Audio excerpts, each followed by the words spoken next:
Olá amigos, chegamos aos 100 inscritos no nosso canal. Somos agora mais de 100 mentalistas, e queremos comemorar essa marca com vocês.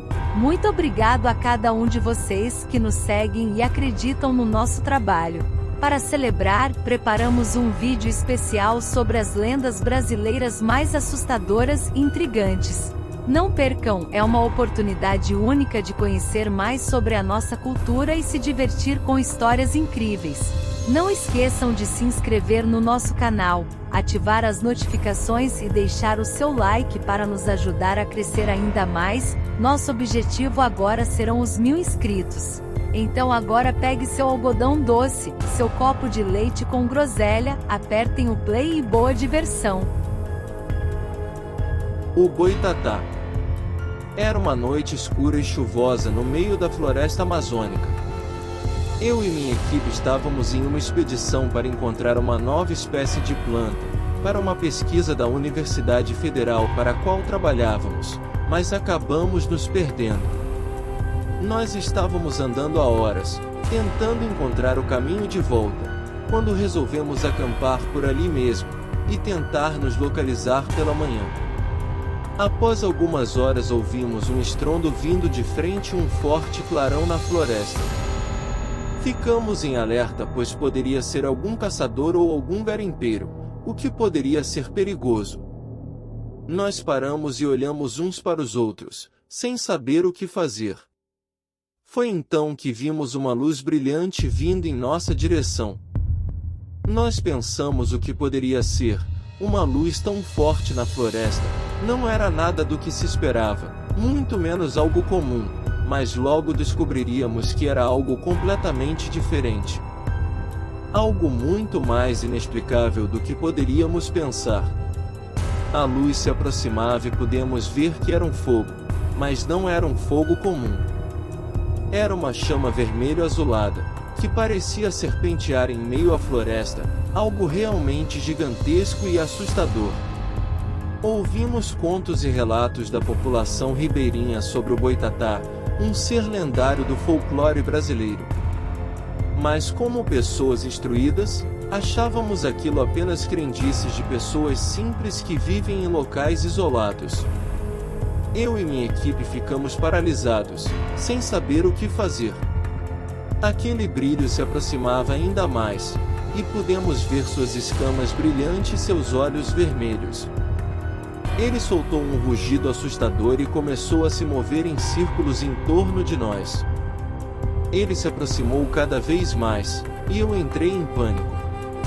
Eu gritei para minha equipe para correr, mas eles pareciam congelados no lugar. Eu os empurrei e comecei a correr, mas era tarde demais. O Boitatá soltou uma bola de fogo que incendiou tudo à minha volta, e eu senti a chama me engolir. Eu gritei de dor enquanto queimava vivo, mas não havia nada que eu pudesse fazer. Eu acordei no hospital, com muitas queimaduras pelo corpo todo. Os médicos me disseram que fui encontrado por ribeirinhos e levado para o hospital. Terei que fazer muitas cirurgias e o tratamento será longo ainda. Fiquei em coma por 2 meses. Toda a minha equipe se encontra desaparecida. Acreditam que tenham sido apanhados pelo fogo na floresta e sucumbido aos perigos da floresta.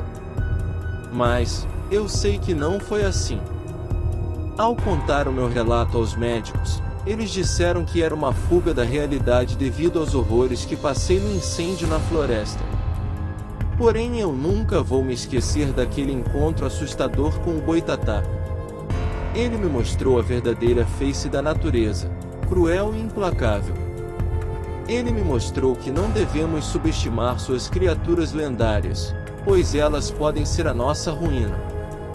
Eu nunca vou esquecer o terror que senti naquele dia, tenho pesadelos horríveis até hoje, e continuo em tratamento médico e psiquiátrico, já que os médicos acreditam que minha sanidade está abalada. Yara, mãe d'água. Era uma noite escura e chuvosa, e eu estava sozinho em minha cabana à beira do rio. Eu havia ido lá para passar alguns dias sozinho, longe da cidade e deixar o mundo moderno. Eu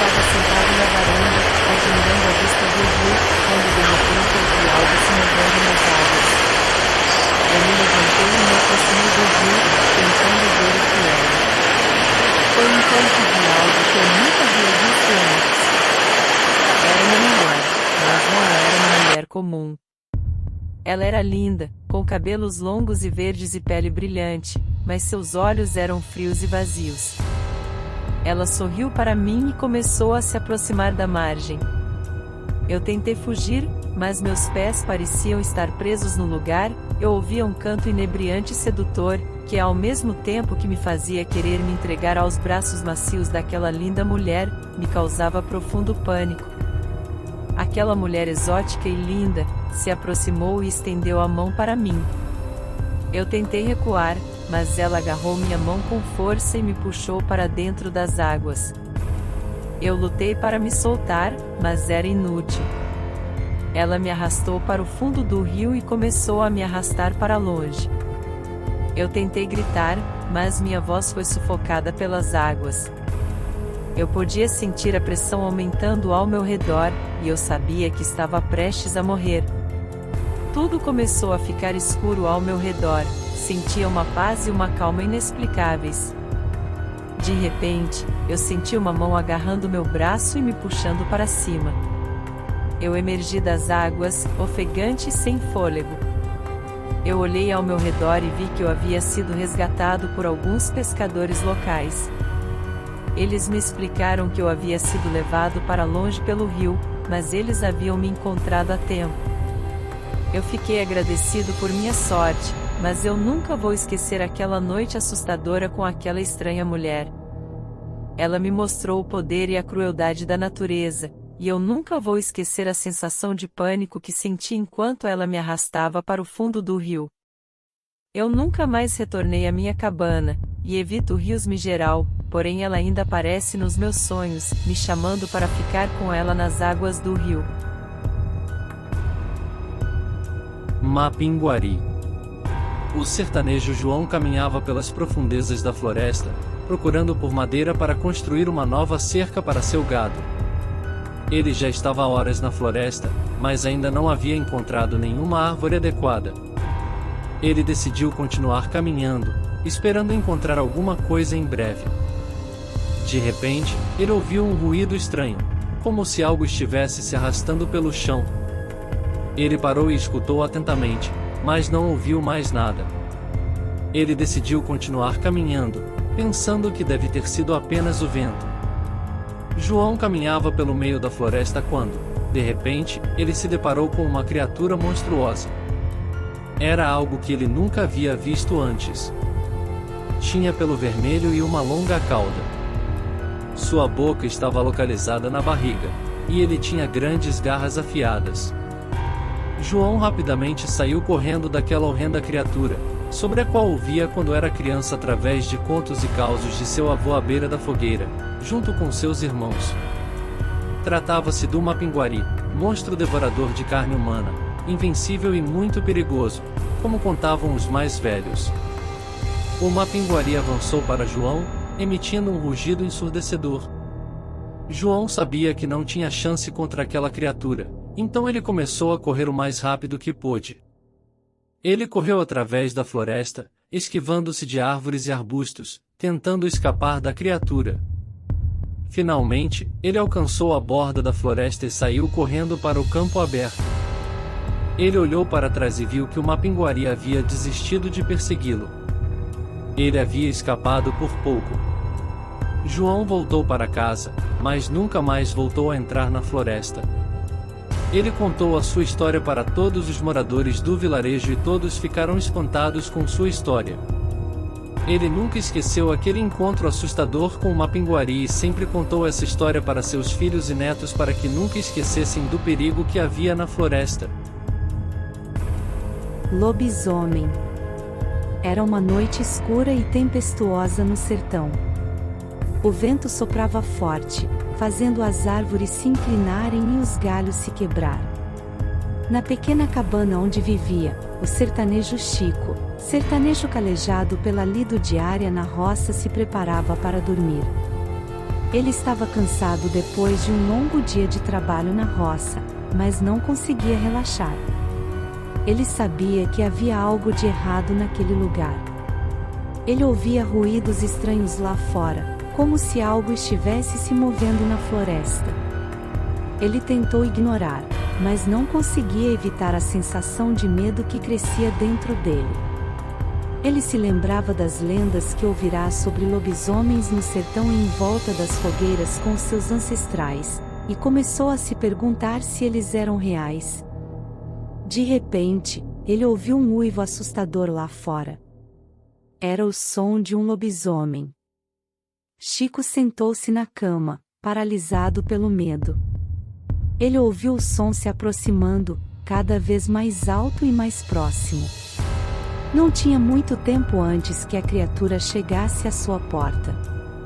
Não seria atacado e devorado facilmente, lutaria até o fim.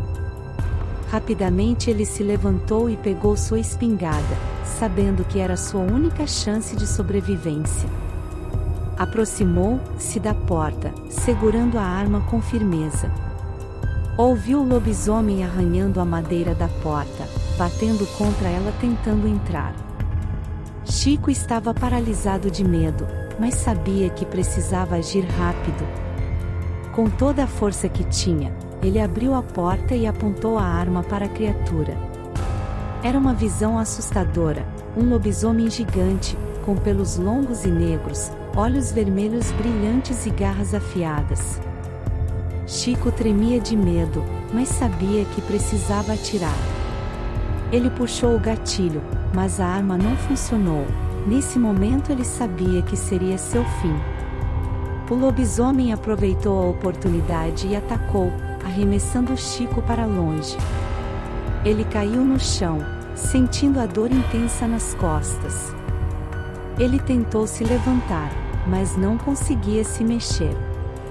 O lobisomem se aproximou, preparando-se para atacar novamente. Chico fechou os olhos, preparando-se para o pior. Mas, de repente, ouviu um som estranho. Era o som de outros lobisomens, uivando lá fora. Ele abriu os olhos e viu outras criaturas chegando, cercando o lobisomem que o atacara. Eles o atacaram. Foi uma luta de gigantes, mas finalmente os lobisomens que chegaram acabaram por devorar o primeiro lobisomem como se fosse um prêmio. Chico ficou paralisado, assistindo a cena aterrorizante diante dele. Ele precisava sair dali o mais rápido possível, mas seus músculos não obedeciam. Conseguiu se arrastar até sua cabana, trancando a porta atrás dele. Se sentou, ofegante com dor, tentando recuperar o fôlego. Olhou para seu peito e viu que havia sido marcado pelas garras do lobisomem. Era uma cicatriz profunda, que sangrava e doía muito. Precisaria cuidar disso logo, mas não tinha nenhum remédio ali. Então se encolheu em um canto da cabana, tentando se proteger do frio e da escuridão e tentando estancar o sangramento. Chico passou a noite inteira acordado, ouvindo os uivos dos lobisomens lá fora. Ele ouvia eles estavam rondando a casa, procurando por mais presas. Ele sabia que não poderia sair de casa até que amanhecesse, então se preparou para uma longa e assustadora noite. Ele nunca mais esqueceu aquela noite. Agora ele sabia que os lobisomens eram reais e que eles eram perigosos. Mudou-se para outra cidade assim que pôde, mas sempre sentiu que os lobisomens estavam de olho nele, esperando para atacar novamente. Nunca se esqueceu daquela noite, e nunca se esqueceu das marcas que eles deixaram em seu corpo e em sua mente. Ele sempre teve medo do lobisomem, mas nunca conseguiu esquecer aquele encontro assustador. Cupendio. Antônio e sua família eram simples moradores do sertão brasileiro. Eles viviam em uma pequena casa de madeira, próxima a uma floresta densa e misteriosa. Certa noite, enquanto jantavam, ouviram um barulho estranho vindo da floresta. A princípio, Antônio não deu muita atenção, mas logo ele e sua família começaram a sentir um arrepio na espinha. Era o Cupendio, o vampiro do sertão. Ele era conhecido naquela região, por atacar famílias inteiras e se alimentar de todos, não poupando nem crianças. Os moradores locais diziam que ele atacava as pessoas durante a noite, sugando-lhes o sangue e deixando-as completamente debilitadas, ou matando toda a família, deixando para trás um rastro de sangue e corpos. Antônio e sua família tentaram ignorar o barulho e continuar com sua refeição, mas logo se viram cercados pelo espírito.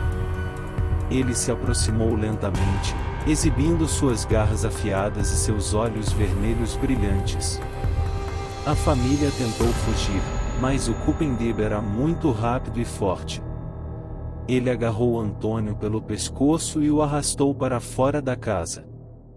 A esposa e os filhos de Antônio assistiram, impotentes, enquanto o vampiro do sertão sugava o sangue de seu marido e pai. Eles ouviram o homem gritar de dor e desespero, mas não havia nada que pudessem fazer para salvá-lo. Quando Kupendib terminou, ele deixou o corpo inerte de Antônio no chão e se virou para a esposa e os filhos. Eles tentaram lutar, mas eram fracos e desarmados. O vampiro os matou um a um, sugando-lhes o sangue até deixá-los completamente vazios. Aquela noite, a família de Antônio foi dizimada pelo Kupendib. Eles foram mais uma vítima dessa criatura maligna e implacável, cuja sede de sangue não podia ser saciada. A história se espalhou pelo sertão, e os moradores temiam sair de suas casas durante a noite, temerosos de que o Kupendib pudesse atacá-los também. A partir daquele dia, a floresta se tornou um lugar amaldiçoado, e nenhum morador ousou se aproximar dela novamente. Esperamos que vocês tenham gostado do nosso conteúdo. Se você quiser mais conteúdo assustador, não deixe de se inscrever no nosso canal e ativar as notificações, para não perder nenhum vídeo novo. Agradecemos por assistir e se inscrever no nosso canal. Todos os dias temos novos vídeos. Até a próxima!